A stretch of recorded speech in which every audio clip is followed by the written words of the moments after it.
History और definition इसकी जाननी हो तो मेरी फर्स्ट यूट्यूब वीडियो आप लोग देख लो, मैं प्लेलिस्ट में आप लोग को लिंक शेयर कर दूँगी।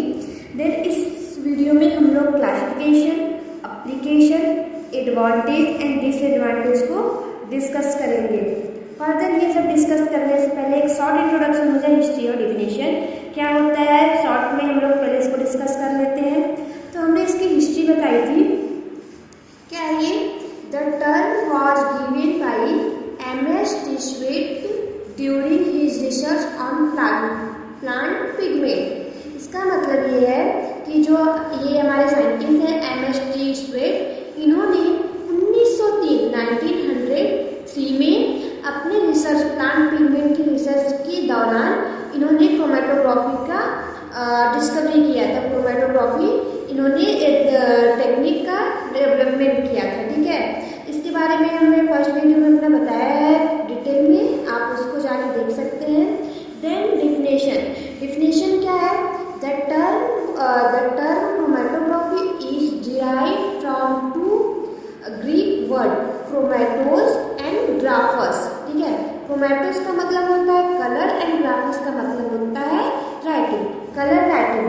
और इसके बाद हम इसको पढ़ सकते हैं। It is a physical undestructive separation technique in which a chemical mixture carried by liquid or gas is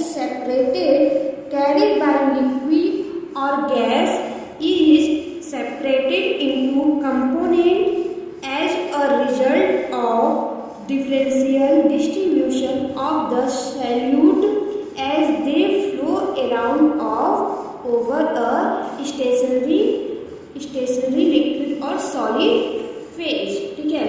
further definition पे आते हैं। क्या डिफिनेशन इसका क्या है? Chromatography is a separation technique, ठीक है। Chromatography is a separation technique use to separate the component of mixture by their continuous distribution between two immiscible phase, one of which is fixed called as stationary phase while the other is moving called as a mobile phase, ठीक है। And then अब हम इसके classification, हम further ये history और definition का introduction मैंने शॉर्ट में दे दिया। इसकी डिटेल यूट्यूब वीडियो में सेंड किया है, आप लोग उसमें जाके देख सकते हैं। देन हम आते हैं classification, application, advantage and disadvantage discuss करते हैं। ये वीडियो थोड़ा लंबा हो सकता है बट आप लोग लास्ट तक देखेंगे तो आप लोग को क्रोमेटोग्राफी समझ में आ जानी है, ठीक है। तो जनरल क्लासिफिकेशन, ठीक है। क्रोमेटोग्राफी क्लासिफिकेशन है, there are different types of chromatography based on physical nature और स्टेशनरी फेज और मोबाइल फेज, ठीक है। फिजिकल नेचर आर, ठीक है। Physical nature or stationary phase और मोबाइल फेज, ठीक है। फर्स्ट है जनरल क्लासिफिकेशन में क्या है? Gas chromatography and liquid chromatography. मैंने अपने फर्स्ट यूट्यूब वीडियो में बताया था कि क्रोमेटोग्राफी का नाम उसके मोबाइल फेज पे डिपेंड करता है। मोबाइल फेज जो रहेगा क्रोमेटोग्राफी उसी नाम से जाना जाएगा। तो गैस क्रोमेटोग्राफी का मतलब है कि मोबाइल फेज हमारा गैस है, ठीक है। तो गैस है तो इसको हम कहाँ पे परफॉर्म करेंगे? Always perform in a column, ठीक है। इसको हम कॉलम में परफॉर्म करेंगे, इसको प्लेनर सरफेस पे परफॉर्म नहीं करेंगे। अब गैस है तो प्लेनर सरफेस पे हम लोग परफॉर्म नहीं कर सकते हैं। लिक्विड क्रोमेटोग्राफी सेकंड क्या है हमारा? Liquid chromatography. लिक्विड क्रोमेटोग्राफी का मोबाइल फेज क्या हो गया? लिक्विड। तो लिक्विड इसके मोबाइल फेज हो गई, ठीक है। तो इसको हम कहाँ परफॉर्म कर सकते हैं? प्लेनर और कॉलम। प्लेनर और कॉलम दोनों में परफॉर्म कर सकते हैं। डिफरेंस यही है, देखिए नोट क्या लिखेंगे? A solid can not act as a mobile phase. मैंने आपको पहले ही बताया था पहले वाले वीडियो में ही कि जो हमारा मोबाइल फेज है उसमें सॉलिड जो है वो एक्ट नहीं करता है और जो स्टेशनरी फेज है उसमें गैस नहीं एक्ट करता है, ठीक है। स्टेशनरी फेज में गैस नहीं रहता है। मोबाइल फेज क्या रहता है? मूवेबल रहता है, हमेशा मूविंग करता रहता है, हमेशा उसमें मूवमेंट रहता है, इसलिए सॉलिड कभी मोबाइल फेज नहीं होता है। और स्टेशनरी फेज जो होता है हमारा फिक्स्ड होता है, ठीक है, वो उसमें मूवमेंट नहीं होती है। वो स्टेशनरी फेज क्या होता है हमारा? फिक्स्ड फेज होता है, तो गैस फिक्स तो रह नहीं सकता है, तो इसलिए गैस हम स्टेशनरी फेज में नहीं यूज करते हैं, ठीक है। एक और है, only liquid chromatography can be perform either in column और प्लेन सरफेस। मतलब जो हमारा लिक्विड क्रोमेटोग्राफी है, लिक्विड क्रोमेटोग्राफी जो हमारा है उसको हम कॉलम और प्लेन सरफेस दोनों पे परफॉर्म कर सकते हैं, ठीक है। बट जो गैस क्रोमेटोग्राफी है, on other hand gas chromatography performed only, हमारा गैस क्रोमेटोग्राफी उसको हम कहाँ पे परफॉर्म कर सकते हैं, ओनली कॉलम, उसको प्लेन सरफेस पे तो परफॉर्म नहीं कर सकते, प्लेन सरफेस पे तो गैस रहना ही नहीं है ना, तो इसलिए हम उसको कॉलम में परफॉर्म करते हैं, ठीक है। इसके अनदर क्लासिफिकेशन हम देखते हैं। क्लासिफिकेशन करने के बहुत सारे टाइप्स हैं। एक ये क्लासिफिकेशन है गैस क्रोमेटोग्राफी, लिक्विड क्रोमेटोग्राफी, दोनों मैंने बताया है, gas chromatography and liquid chromatography. 2 types की क्रोमेटोग्राफी होते हैं, ठीक है। तो गैस क्रोमेटोग्राफी रहेगा तो स्टेशनरी फेज क्या रहेगा, लिक्विड रहेगा और सॉलिड रहेगा, ठीक है। स्टेशनरी फेज क्या रहेगा, लिक्विड हो सकता है या सॉलिड हो सकता है, क्योंकि स्टेशनरी फेज गैस नहीं होता। इससे पहले हमने बताया था कि गैस स्टेशनरी फेज के रूप में यूज नहीं होता है। क्यों नहीं होता है, क्योंकि जो स्टेशनरी फेज है वो हमारा फिक्स्ड फेज है, ठीक है। स्टेशनरी फेज क्या है, हमारा फिक्स्ड फेज है, तो इसलिए उसमें हम गैस को नहीं यूज करते हैं। इसमें क्या होता है, लिक्विड होगा और सॉलिड होगा, ठीक है। स्पेसिफिक मेथड क्या रहेगा, अगर गैस क्रोमेटोग्राफी है, ठीक है, गैस क्रोमेटोग्राफी मतलब इसका मोबाइल फेज जो है वो गैस है, तो मोबाइल फेज का नाम सबसे पहले लिखते हैं, आप लोग को मैंने बताया है। तो गैस, ये लिक्विड क्रोमेटोग्राफी फर्स्ट मेथड हो गया, and then gas solid chromatography, gas solid chromatography ये सेकेंड हो गया। अगर लिक्विड स्टेशनरी फेज रहेगा तो GLC, एंड स्टेशनरी फेज अगर सॉलिड रहेगा तो GSC, ठीक है। देन इसके बाद क्या आएगा, types of equilibrium mechanism of separation, ठीक है। ये चार्ट आप बनाते हैं, तो ये चार्ट क्या, जब अगर स्टेशनरी फेज लिक्विड रहता है, ठीक है, तो सेपरेशन ऑफ मैकेनिज्म क्या होता है, मैकेनिज्म ऑफ सेपरेशन वो पार्टीशन होता है, ठीक है। अगर लिक्विड रहेगा तो मैकेनिज्म ऑफ सेपरेशन क्या रहता है, पार्टीशन रहेगा। अगर स्टेशनरी फेज सॉलिड रहेगा तो हमारा जो मैकेनिज्म ऑफ सेपरेशन है वो एब्जॉर्प्शन रहेगा, ठीक है। स्टेशनरी फेज पे डिपेंड करता है, अगर लिक्विड रहा तो पार्टीशन, अगर सॉलिड रहा तो एब्जॉर्प्शन। क्या डिपेंड करता है स्टेशनरी फेज पे, मैकेनिज्म ऑफ सेपरेशन, ठीक है। और स्पेसिफिक मेथड का फर्स्ट नेम किससे डिनोट होता है, मोबाइल फेज से। मोबाइल फेज गैस है तो सबसे पहले हम गैस लिखेंगे, देन स्टेशनरी फेज लिक्विड तो लिक्विड क्रोमेटोग्राफी। नेक्स्ट क्या है हमारा, लिक्विड क्रोमेटोग्राफी। लिक्विड क्रोमेटोग्राफी क्या होता है, देखिए लिक्विड क्रोमेटोग्राफी जो स्टेशनरी फेज हमारा लिक्विड है तो लिक्विड क्रोमेटोग्राफी, ये L मोबाइल फेज का, यहाँ पे लिक्विड क्रोमेटोग्राफी के लिए L, second L liquid and then chromatography. फिर क्या है, liquid solid chromatography, liquid ion exchange chromatography and then liquid gel chromatography, ठीक है। लिक्विड जेल क्रोमेटोग्राफी, यहाँ पे क्रोमेटोग्राफी रहेगा, पूरा रहेगा क्रोमेटोग्राफी, ठीक है। ये क्रोमेटोग्राफी रहेगा, यहाँ पे हम liquid ion exchange chromatography and jail chromatography, ठीक है। अगर हमारा स्टेशनरी फेज लिक्विड है तो पार्टीशन रहेगा हमारा मैकेनिज्म ऑफ सेपरेशन, अगर स्टेशनरी फेज हमारा सॉलिड है तो एब्जॉर्प्शन रहेगा। हाँ, यहाँ पे ध्यान देंगे, जब स्टेशनरी फेज आयन है, ठीक है, तो हमारा mechanism of separation ion exchange रहेगा, एंड अगर स्टेशनरी फेज हमारा जेल है तो मैकेनिज्म ऑफ सेपरेशन क्या रहेगा, शिफ्ट्स मॉलिक्यूलर साइज, ठीक है। सेपरेशन क्या होगा, शिफ्ट, जो शिफ्ट का मतलब यहाँ पे छन्नी होती है, ठीक है। शिफ्ट मतलब मॉलिक्यूलर साइज के हिसाब से वो सेपरेट आउट होगा। तो हमें कितने सेपरेशन की टेक्निक मिली, फर्स्ट क्या मिला, पार्टीशन, सेकेंड क्या मिला, एब्जॉर्प्शन, थर्ड क्या है, ion exchange, ion exchange, and fourth क्या है, शिफ्ट्स मॉलिक्यूलर साइज, ठीक है। एंड देन हम आते हैं नेक्स्ट इसकी क्लासिफिकेशन पे, based on the relative polarity of stationary phase and mobile phase. अब इसकी पोलैरिटी पे हम बेस्ड क्लासिफिकेशन इसकी करेंगे तो 2 टाइप्स में डिवाइड कर सकते हैं, नॉर्मल एंड रिवर्स फेज। ये रिवर्स फेज है, नॉर्मल एंड रिवर्स फेज। ये REVERS, रिवर्स फेज, ठीक है। Normal phase and reverse phase. Normal phase में क्या होता है, स्टेशनरी फेज जो होता है मोर पोलर होता है देन मोबाइल फेज। मतलब जो स्टेशनरी फेज होता है वो पोलर होता है और जो मोबाइल फेज होता है वो नॉन पोलर होता है। नेक्स्ट है reverse phase.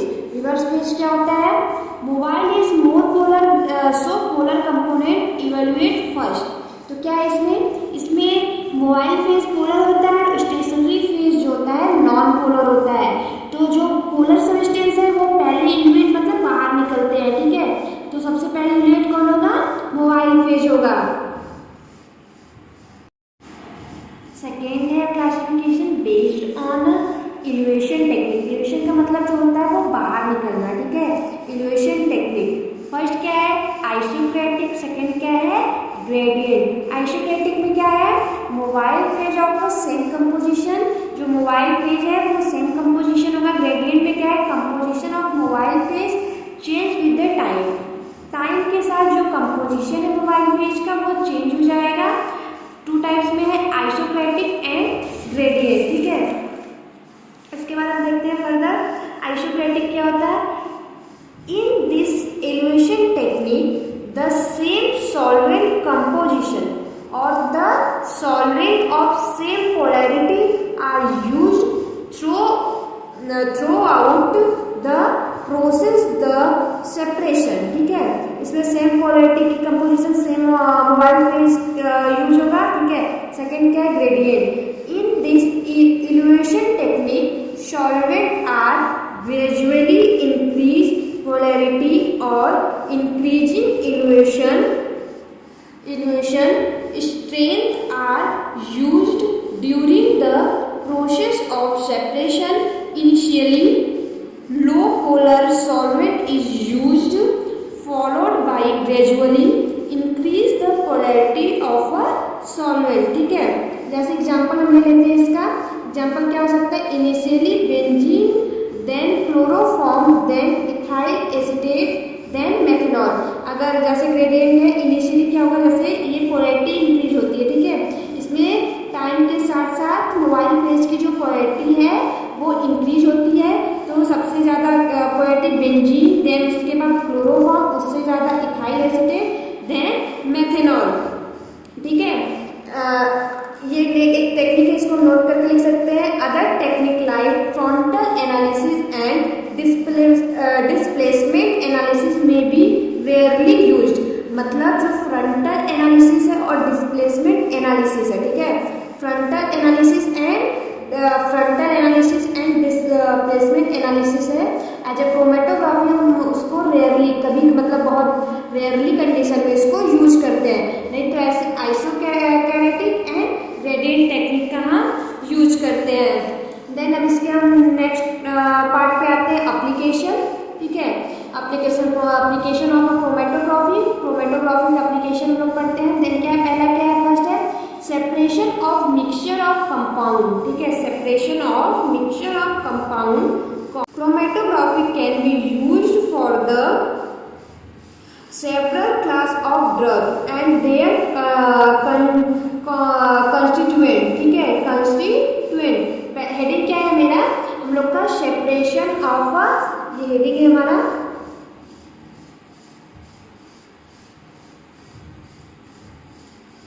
Separation of mixture of compound, ठीक है। मिक्सचर कंपाउंड का सेपरेशन कॉलम क्रोमेटोग्राफी जब यूज, उसमें कॉलम क्रोमेटोग्राफी में हम क्या क्या यूज कर सकते हैं, सेवरल क्लास ऑफ ड्रग का, alkaloid, glycoside, amino acid and plant pigment, dyes etc, ठीक है। Separation of mixture. सेकेंड हमारा क्या है, removal of impurities of purification process. इसमें क्या है, ये हमारी हेडिंग है, नेक्स्ट हेडिंग है। इसमें क्या है, impurities present in compound can be removed by using stationary phase and mobile phase, ठीक है। मतलब इसमें हम इम्प्योरिटीज जो प्रेजेंट रहती है सब्सटेंस में उसको हम रिमूव कर सकते हैं stationary phase and mobile phase की हेल्प से, ठीक है। इसकी एप्लीकेशन है क्या, फर्स्ट एप्लीकेशन क्या था, separation of mixture of a compound, ठीक है। नेक्स्ट क्या है, removal of impurities of purification process. Third क्या है, isolation of active constituent. Isolation of active constituent. For plant extract, for formulation or other crude extract, active constituent can be used. ठीक है, can be used. Fourth point है isolation of metabolite from biological fluids. Example क्या है? 17 keto steroid from urine, cortisol, other drugs etc from biological fluid like blood, plasma and serum etc. ठीक है. Next point हमारा क्या है? Estimation of a drug in formulation और crude extract. Example क्या है? एग्जाम्पल फर्स्ट क्या है? Determination of primary and secondary glycoside in digitalis leaf. ठीक है, primary and secondary glycoside digitalis leaf में हम डिटरमाइन करेंगे प्राइमरी एंड सेकेंडरी ग्लाइकोसाइड को with the help of chromatography and determination of फाइटोविनोडायन और PCM, paracetamol, PCM in injection and tablet. ठीक है, इसका डिटर्मिनेशन करेंगे. नेक्स्ट पॉइंट क्या है? Separation of geometrical isomer. इसमें क्या करेंगे? ब्रिक्सिन एंड क्रोसेटिन का एग्जाम्पल है. ठीक है. नेक्स्ट पॉइंट है सेपरेशन ऑफ डिस्टेरियोमर्स. ठीक है. नेक्स्ट क्या है एप्लीकेशन इसका? Separation of inorganic ion like copper, cobalt and nickel. ठीक है, इनऑर्गेनिक आयन की सेपरेशन करेंगे like copper, cobalt and nickel. Separation of tautomers and racemates. ठीक है. एंड नेक्स्ट क्या है इसका? एडवांटेज हम लोग देख लेते हैं. एडवांटेज क्या है? Any type of mixture can be separate by column chromatography. कोई भी मिक्सचर है उसको एनी टाइप ऑफ मिक्सचर, कोई भी मिक्सचर को हम सेपरेट कर सकते हैं कॉलम क्रोमेटोग्राफी की हेल्प से. ठीक है. नेक्स्ट पॉइंट है any quantity of mixture can be separated milligram two microgram. मतलब क्वांटिटी कुछ भी हो, मतलब बहुत माइन्यूट मिलीग्राम और माइक्रोग्राम में भी अगर कोई मिक्सचर है तो उसको भी हम सेपरेट कर सकते हैं. सेपरेट का मतलब अलग कर सकते हैं with the help of chromatography. ठीक है, different type of chromatography. Chromatography various types के होते हैं, तो डिफरेंट टाइप ऑफ क्रोमेटोग्राफी के हेल्प से quantity of mixture can be separated any quantity milligram two microgram तक भी हम इसको सेपरेट कर सकते हैं. नेक्स्ट क्या है? Wider choice of mobile phase. जो हमारी मोबाइल फेज है उसकी बहुत सारे चॉइसेस हैं. आप मोबाइल फेज जो प्रेजेंट नहीं है तो दूसरी मोबाइल फेज को आप यूज कर सकते हो. फिर नेक्स्ट है ऑटोमेटेशन इज पॉसिबल. मतलब ऑटोमेटिकली इसमें पॉसिबिलिटी है कि वो सेपरेट हो जाती है. Automation is possible. नेक्स्ट है in preparative type the sample can be separate and reuse. जो सेपरेशन है उसको हम इन प्रिपरेटिव टाइप्स की भी सेपरेशन को सेपरेट कर सकते हैं और उसको रीयूज कर सकते हैं. इसकी डिसएडवांटेज क्या है? अब कोई भी चीज़ है उसकी इतनी सारी एडवांटेज है तो उसकी डिसएडवांटेज भी तो होगी. कोई भी चीज़ डिसएडवांटेज रहेगी तभी कोई नया प्रोसेस का हम लोग फॉलो करेंगे. डिसएडवांटेज है time consuming process. Time consuming का मतलब बहुत ज़्यादा टाइम इसमें कंज्यूम होता है. ठीक है. More amount of solvent are required. जो सॉल्वेंट होता है वो बहुत ज़्यादा अमाउंट में रिक्वायर्ड होता है. एक्सपेंसिव. अब सॉल्वेंट रिक्वायरमेंट इतनी ज़्यादा है और टाइम कंज्यूमिंग है तो एक्सपेंसिव तो होना ही है. ठीक है.